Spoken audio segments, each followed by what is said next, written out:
Welcome to Up Close and Personal, the show that gives an up-close and personal view of the people, places, and events in Nashville that make a difference in our lives and our community. Here's your host, Jennifer Gamble. Welcome to Up Close and Personal. I'm Jennifer Gamble. Planned Parenthood is a nonprofit organization that's recognized as a national leader in providing reproductive health care, preventive health services, and sex education to men, women, and teens. While most people are aware of the controversial contraception and abortion programs that Planned Parenthood offers, other life-saving health services provided, including cancer screening, HIV screening, and counseling, receive little attention. Today on Up Close and Personal, we will visit Planned Parenthood of Middle and East Tennessee to learn more about the all-important programs and services that Planned Parenthood provides for everyone's well-being and improved quality of life in our community. Welcome to Up Close and Personal. I'm Jennifer Gamble, and I'm here at Planned Parenthood of Middle and East Tennessee with President and CEO Jeff Teague. Thank you for joining me today. It's my pleasure. I'm glad to be here. Now, most people have heard of Planned Parenthood. You all have been around for many years, and more recently, the 2012 presidential campaign Absolutely. certainly put the spotlight on some of your more controversial programs. Tell us about the health programs. Most people don't know that Planned Parenthood does so much more for women's health. Tell us about your health program. Absolutely. I think probably one of the best places to start is really to talk about what the values of Planned Parenthood are. And in our values statement, two of our most important values that we hold very dear to us is the belief that reproductive self-determination, the right for people to determine for themselves about their reproductive lives, is a basic human right. We believe that women, families, should be able to decide for themselves whether or not they're going to have children, the number of children that they'll have, the number of those children, the timing, the spacing, under what circumstances they will and won't have children. We believe that's just a basic human right. And the next thing that we believe very strongly is that everyone should be able to exercise their sexuality openly, freely, without fear, shame, intimidation, and coercion. So I think that's the basis of who we are and what we do. And to carry out those values, we have a mission of providing reproductive and sexual health care to people regardless of any circumstance. We care no matter what. Right. We provide educational programming to equip young people, parents with the skills and the tools they need to be able to have informed conversations, make healthy decisions about their reproductive lives, about their relationships. Right. And then, of course, then we advocate really strongly for policies that support those first two things. But back to your original question about what are the healthcare services that we provide, I think one of the things that people don't realize is that the vast majority of what we do are preventive services. 97% of what Planned Parenthood does is preventive services, things like life-saving cancer screenings, providing affordable birth control, breast exams, testing and treatment of sexually transmitted infections, testing and referral for HIV, that whole range of reproductive and sexual health care services. So important for everyone's well-being. Absolutely. And particularly important during these economic times. Have you all seen a rise in the number of clients or patients that you're seeing? We have. Beginning in 2008, when the economy really began to go into the downturn, it's when we saw a huge increase in the number of patients turning to us for affordable health care services. One of the things that's I think it's something that people don't realize is that about half of the counties in Tennessee, at least 25% of the women and children in those counties live in poverty. Wow. And we believe that there's a very strong connection between inability to access affordable health care services, particularly reproductive health care services, and poverty. We believe really strongly that one of the things that we have to do is empower women and empower them to take control of their reproductive lives, because until they can control their reproductive lives, They can't get an education, they can't provide for themselves, and they can't provide for their families. So we really feel like that a lot of the work that we do is not only creating healthier women, men, teens, families, but also doing what we can to break a cycle of poverty that traps so many people in desperate situations across Tennessee and across the country. Right. Now, how will the new legislation, Obamacare, impact your services? Absolutely. We're very excited about that. The most important thing is that 35 million Americans who haven't had access to any form of health insurance are suddenly going to have access to health care, which is incredible. Yeah. We're particularly excited about the options related to women's health care. The Patient Protection and Affordable Care Act, more commonly known as Obamacare, is a United States federal statute signed into law by President Barack Obama on March 23, 2010. Together with the Healthcare and Education Reconciliation Act, Obamacare represents the most significant regulatory overhaul of the U.S. healthcare system since the passage of Medicare and Medicaid in 1965. Obamacare is aimed at decreasing the number of uninsured Americans and reducing the overall cost of health care. Specifically, Obamacare benefits women by ensuring that women get equal health care rights and improved access to women's preventive health services, including well woman visits, gestational diabetes screening, domestic and interpersonal violence screening and counseling, FDA-approved contraceptive methods and education, breastfeeding support, supplies and counseling, human papillomavirus or HPV testing, counseling for sexually transmitted infections, and HIV screening and counseling. Studies suggest that over half the women in the United States have avoided or delayed preventive care due to cost. The results of health service not being available to all women has had a great effect on pregnancy, STDs, and a number of other health-related issues. Absolutely. We're very excited about that. The most important thing is that 35 million Americans who haven't had access to any form of health insurance are suddenly going to have access to health care, which is incredible. Yeah. We're particularly excited about the options related to women's health care. All the preventive services that we provide and that will be provided to women, those cancer screenings, Pap tests, breast exams, those sorts of things, are all going to be services that women are going to be able to access with no copay, which is going to be great. It's going to increase access and keep the costs down for women. There's also, for most contraceptive options, there's not going to be a copay for those as well. So again, a great way for women to finally have access to health care that they haven't been able to afford in the past, and still be able to access it without any additional cost to them. So it's really, really very exciting. We are anticipating that we're going to see an increase in client numbers. It's a concern because there's not enough healthcare providers in the country, let alone in Tennessee, and especially in some of the rural, poor parts of Tennessee, counties across the state. So we're really excited that women are finally going to be able to have access to these services.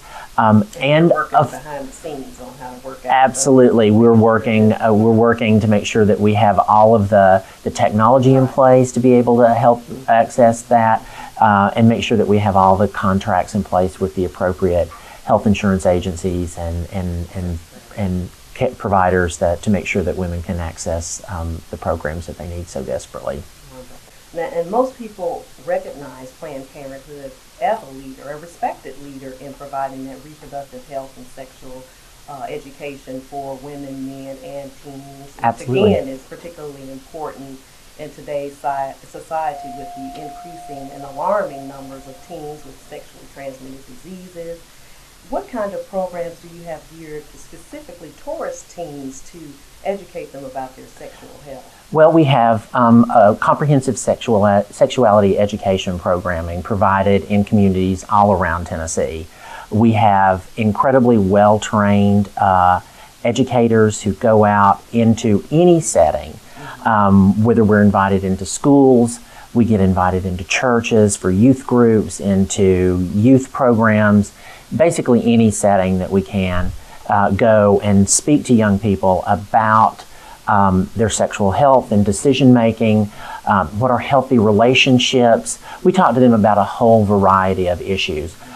The one thing that we do stress in all of our programming is abstinence, but that is not all that we talk about, because we do understand that young people do choose to become sexually active, and when they make those decisions to do that, we want to make sure that they have the information they need to protect themselves, the skills and the tools to make healthy decisions, not only about whatever sexual activity they're going to be involved in, but the relationships that they're in. We want to make sure that they feel empowered, if that's the case, to not be coerced or forced into situations that they're uncomfortable with. So we do that through a variety of things. We do it in classroom settings. We do it at church youth groups, which is always great. And we do it with peer education groups. Our PG-13 Players has been around for nearly 30 years in Middle Tennessee. Now what is that, the PG-13 Players? It's a group of local high school students. It's a group of about 20 high school students from local high schools across Nashville who come to us and they go through intensive training. They get educated on all aspects of sexuality and sexual health. They get educated on all means of birth control, of all the services and programming we provide. And then they're a teen theater group, so they actually write skits themselves. They decide what topics they think are relevant and important to their peers. They write skits on those topics, and they perform them in those different settings that I talked about, the schools, youth groups, wherever we can get invited. And they leave the resolution of the skit open, because then it encourages a dialogue and discussion. So it brings the audience, it's very interactive and participatory, where audience members get to ask the characters, they stay in character the whole time, ask the characters questions about the skit that they've just performed and the situation that they presented. So it's a wonderful way to engage the audience and not just stand and just present stuff, but allow them to interact and ask questions. We're also very lucky that those community educators that we have not only train and speak to young people, but also talk to parents. Oh, wow. Which is really great, because it's shocking to realize how little parents know about sex and sexuality. And you know, you it's want to be prepared. absolutely. To answer those questions And when the kids come. so we give them again information and the tools that they need to talk openly and easily with their teens, with young people in their lives about sex and sexuality. That's one thing that we really stress is parental involvement, making sure, whether it's in our health services or in educational opportunities, to make sure that parents are really involved in that, because that is the most critical and important relationship. We think that's really important. Another thing that we do with our community education programs is we train other professionals who work with young people as well. So through something we call the Sexual Education Training Series, or SETS, we have a multi-day program where people who work in other organizations that interact with teens on a daily basis come to us to get training, again, on how to talk to teens about decision making, healthy relationships, and providing them, again, the skills, the tools, the information they need to have informed conversations with young people. Well, this is great for the young people. Studies show that education is the best defense against sexually transmitted diseases and other family, teen pregnancy, and Absolutely. other issues affecting our young people. So this is a great way for them to get the information they need to be prepared to make better decisions for their lives. So that is wonderful. We think it's particularly important now that some unfriendly legislation has been passed that's made it really difficult to provide in schools the kind of comprehensive sexual health education that young people need. They've created situations where it's only abstinence based, which is great. We, as I said, show that doesn't work. But only abstinence, teaching only abstinence doesn't is exactly. Exactly. So it's something that we're concerned about. What's going to be happening to this next generation of young people when all they're getting is abstinence, and they have so few opportunities to really get the full comprehensive range of information that they need to protect themselves and to protect their health and make healthy decisions. Right. Is there a myth or a misperception about Planned Parenthood that you would like to dispel? I think, yeah, absolutely. I think so many people think that all we do is provide abortion services. We do provide abortion services.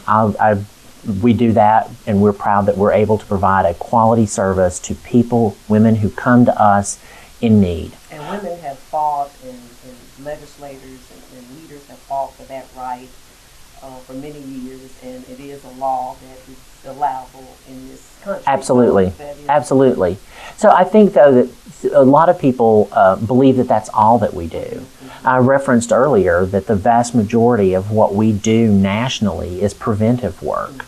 About 97% of the work that Planned Parenthood does nationally is preventive health care. Yes, we do provide abortion services, but the vast majority is access to cancer screenings, life-saving cancer screenings, access to affordable birth control and other forms of contraception, testing and treatment of sexually transmitted infections, breast exams. Women, young people, men turn to us for a whole variety of reasons. I think another thing that's sort of interesting is that people don't realize that men actually come to Planned Parenthood, that they think that Planned Parenthood is just solely a women's health care provider. That is the vast majority of who do come to us, but we do have men who come to us for cancer screenings for testicular and prostate cancer. A lot of the men that come to us are obviously coming for testing and treatment for sexually transmitted infections. They come because their partner came, and they come together as a couple to make sure that they have good sexual health. Well, this is wonderful. You all do great work in our community, and I commend Thank you so much. Planned Parenthood for your commitment to taking care of promoting the well-being of everyone. That's absolutely, and thank you so much. We really appreciate the opportunity to talk with you and help people understand a little bit more about Planned Parenthood. Well, thank you. Absolutely. Now, Jeff mentioned the PG-13 players, and we're excited to visit them and kind of see what they do. Tell us who you are and what you do here at Planned Parenthood. So my name's Lyndsey Godwin. I'm the Manager of Education and Training here at Planned Parenthood. And the PG-13 players are one of our peer education groups. So we do a lot of different types of education in the community. We do stuff specifically with community-based organizations like the Oasis Center or Nashville Cares. We do professional training, we do parent training, and then we have our peer education program. So I'm excited you'll get to see these teens and the work that they do. Now, how do you recruit the students who are involved? Do they come to you? Do you all go out and seek them? It's sort of a combination. We, every spring, do an audition process, and through our community partners, let folks know that that's happening. And so then teens will call up Elizabeth Bradner, our peer education coordinator, our youth coordinator, and schedule an audition. So they come in and they do sort of a minute monologue piece, and they do a few questions with her. And then there's a second callback process where they work with the whole group. So they work with the players who are here currently. And they do, it's mostly a low-key thing. It's a lot of group building games and theater games just to see how everybody interacts. And then they do some small group questions just to have some conversations about the things that they think are most pressing for teens right now. So generally questions around, what questions do you hear your peers ask around sex and sexuality? What misconceptions are out there? What do you think is most important? And then from there, they do a summer training, 2 weeks of intensive training so that they can be good resources for their communities.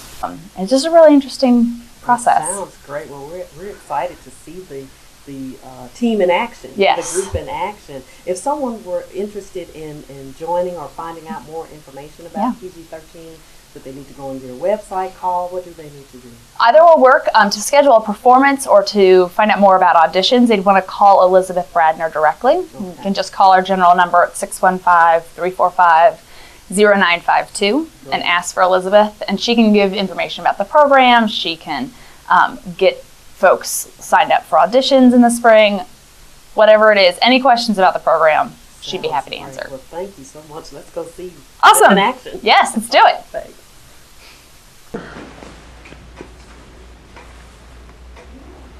Hey Michael, what's up? So, how was your day today, babe? You failed your pop quiz? I'm sorry, that must really suck. Are you still gonna come watch me cheer tonight? If not, I understand. We can always meet up afterwards. Well, my parents are out of town, remember? Well, I'll talk to you later. Bye. Hey, heard your whole combo. What's going on? Nothing. Just talking to my boyfriend. Oh, what about? Sex. What do you mean sex? Well, me and Michael have been thinking about doing it lately. Oh, well, y'all have been together for a while, right? What's the problem? Well, he's just not taking the initiative, so I'm taking matters into my own hands. Oh, so he's one of those guys. What do you mean one of those guys? One of those wait till marriage types. I don't think so. We do other things. Well, then I don't know what his problem is, but if he isn't comfortable, you shouldn't pressure him. Why wouldn't he be comfortable with it? I don't know, but it's one of those things where if he says no, he means no. He hasn't said no. Well, it seems to me like he's just not that into it. Are you trying to tell me that my boyfriend's not into me? Not into this? No, dude, just calm down. Alright, whatever.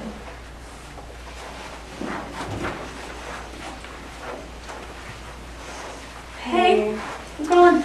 Well, I'm just really confused. Like, Andre's just been really touchy-feely lately, and I'm not so sure if I'm ready for what he wants. Well, have you talked to him about it? Well, yeah, but I honestly think he's gonna break up with me if I don't do what he wants. Why wouldn't you want to do it? He's hot. Well, yeah, he's captain of the basketball team, but looks aren't everything. Exactly. He's captain of the basketball team. Everybody wants him. Being captain of the basketball team has nothing to do with it. I just feel like I'm being taken control of. Dude, just do it. What's holding you back? I'm just not ready to have sex. Well, Just talk to him. Alright. we're teenagers. It's what we do.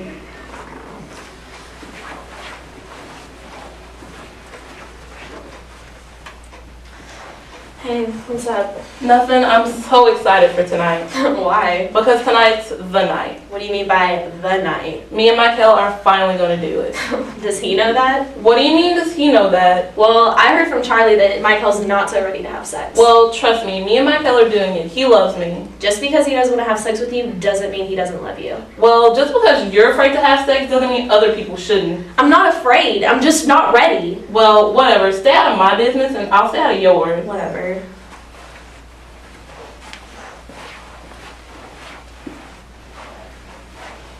Hey, What have you been telling people about my boyfriend? what are you talking about? I heard you tell that little prude. Hold up, prude? Are you talking about Jordan? Yeah, Jordan, whatever. I heard you tell people that my boyfriend doesn't want to have sex with me. Because he doesn't. I talked to him and he doesn't want to have sex. I think if my boyfriend didn't want to have sex with me, he'd tell me about it. Well, you're practically trying to rape him. What makes you think that? Because you've been pressuring him to have sex forever. Dude, whatever. Just talk to him. Hey, Charlie. Hey, what do you want to talk about? Well, I'm going to see Andre tonight. Okay. I really think he's going to try something. Are you okay with that? Honestly, no. I mean, I love him. I'm just not ready for what he wants. Well, maybe you shouldn't go. Well, I thought about that. It was an option, but I really do want to see him, you know? Well, it's your decision, but I think you should just play it safe and just not go. I don't know. I'll think about something later. I'll just talk to you later. Okay, just let me know. I will.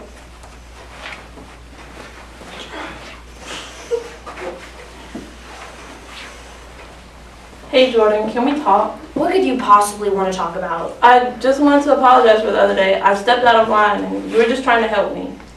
It's okay. Well, I wanted to let you know that me and Michael decided to wait. Well, I'm so glad things worked out for you. Hey, Jordan. Hey. Oh, hey. Hey, What's going on? Nothing. I was just telling Jordan about how me and Michael decided to leave. Oh, okay. So, Jordan, what did you want to talk to me about? Yeah, is everything okay? Well, I saw Andre last night. How'd it go? Did you guys talk? Nah, there was no talking. What do you mean? Well, there was some talking, but Andre just didn't want to listen. What do you mean he didn't want to listen? We didn't. I thought you didn't want to. I didn't. I mean, he was just pressuring me the whole time, and I couldn't say no, and I mean, I was enjoying it, but I didn't want it. So, did he force you? No, it wasn't forced. I just felt manipulated. Well, how did he do it? He made me feel bad about our relationship. Well, what are you gonna do? I don't know. I mean, I still love him, but I don't know what I'm gonna do.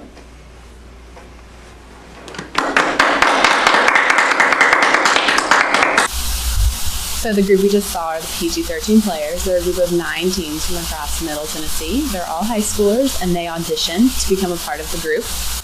In addition, they write these skits. The one that we just saw was their sexual decision-making skit for this year. They change every year. And what we do is we take these into churches, synagogues, places of worship, after-school programs, whomever invites us in, and we perform for them. And then we stay in character. As you notice, there isn't a resolution to the skit. It kind of stops at a pretty critical point for one of the characters. She's trying to decide what just happened, what she needs to do.